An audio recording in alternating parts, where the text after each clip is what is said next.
सबने एक चैप्टर अपनी 9th क्लास की हिस्ट्री की बुक में जरूर पढ़ा होगा जिसका नाम था द सिल्क रोड। एक ऐसा चैप्टर जिसमें ये बताया गया है कि किस तरीके से चाइना जो थी वो पहली एक ऐसी कंट्री थी जिसने एशिया को रोम से कनेक्ट किया था। एक ग्लोबलाइज्ड पार्ट थी एंशिएंट टाइम की। लेकिन अगर मैं आप सबको बोलूं कि ये जो कॉन्सेप्ट बताया गया है ये हिस्ट्री में कभी एग्जिस्ट ही नहीं करता था, क्योंकि ये एक ऐसा नैरेटिव था जो वेस्ट ने और चाइना ने मिलकर इसको तैयार किया। लेकिन जब हम एंशिएंट हिस्ट्री को देखते हैं बिना बाइस्ड हुए तो हमें ये पता लगेगा कि सिल्क रोड जैसा कॉन्सेप्ट कभी हिस्ट्री में एग्जिस्ट ही नहीं करता था। Hello everyone, I am Anjali and you are watching Seeking Friend. आज हम एक ऐसे टॉपिक के बारे में बात करने वाले हैं जिसका नाम आपने बहुत बार सुना होगा, द सिल्क रोड।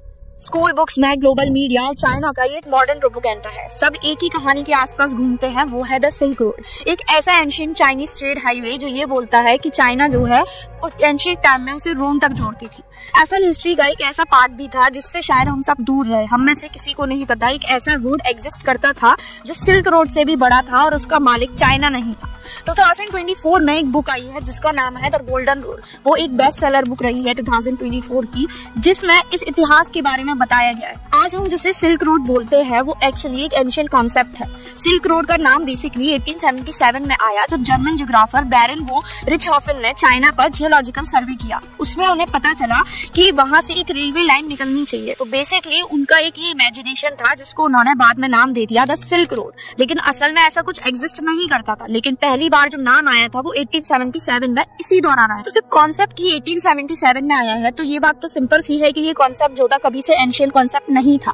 लेकिन इसको ग्लोबल नैरेटिव बनाया 1938 में एक स्वीडिश एक्सप्लोरर ने जिसका नाम था सेवन हेडिंग। उन्होंने अपनी एक बुक का नाम रखा द सिल्क रोड, जिसका टाइटल उन्होंने द सिल्क रोड दिया और उसके बाद से ये जो नैरेटिव था ये ग्लोबल हो गया। तो इससे एक मिथ टूटता है कि कॉन्सेप्ट जो है सिल्क रोड का वो कभी से भी एंशिएंट कॉन्सेप्ट नहीं था।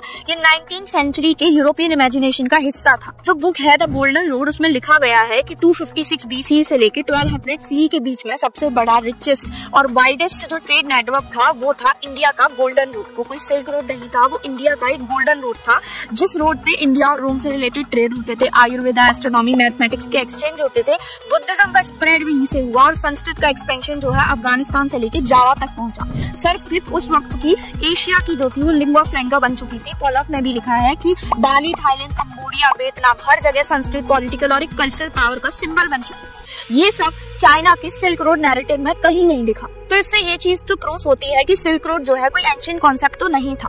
तो अगर हम इसकी टाइमलाइन को समझने की कोशिश करें तो टाइमलाइन इसकी कुछ इस तरीके से है कि इस रोड को सबसे पहले जो था वो इंडिया ने यूज किया, इसीलिए इसका नाम गोल्डन रोड रखा गया।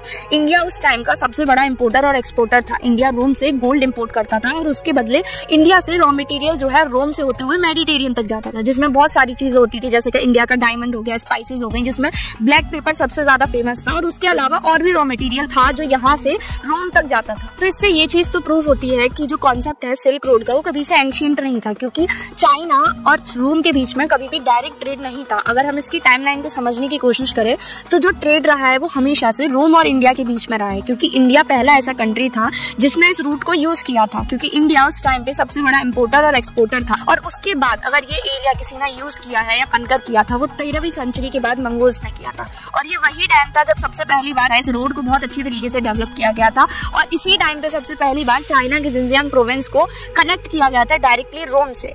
तो इससे पहले चाइना का कोई इसमें रोल नहीं था। इस टाइम पे मंगोल्स ने चाइना को कनेक्ट किया था और रोल जो प्ले किया था इंपॉर्टेंट वो मंगोल्स नहीं किया था, चाइना जो था एक सेकेंडरी प्लेयर था। तो मंगोल्स ने उस ओवरलैंड रूट को, जिसे बाद में सिल्क रोड कहा गया है, उसको 1271 में यूनाइट किया। और जब उन्होंने इसको यूनाइट किया तो उस एरिया को उन्होंने फ्लेक्सिबल बॉर्डर के साथ छोड़ दिया था।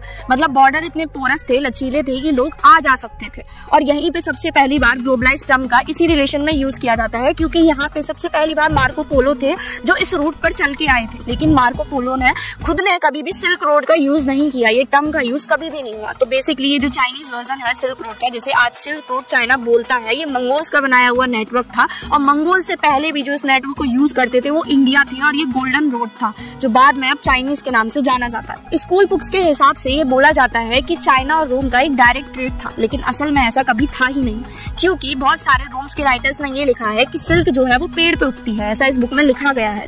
जब किसी को यही नहीं पता कि सिल्क का प्रोसीजर क्या है, तो उनके बीच में डायरेक्ट ट्रेड किस तरीके का था। चाइना से रोम भेजी गई एक एम्बेसी जो थी 1970 CE में फेल हो चुकी थी, क्योंकि उन्हें रोम का रास्ता मिला ही नहीं।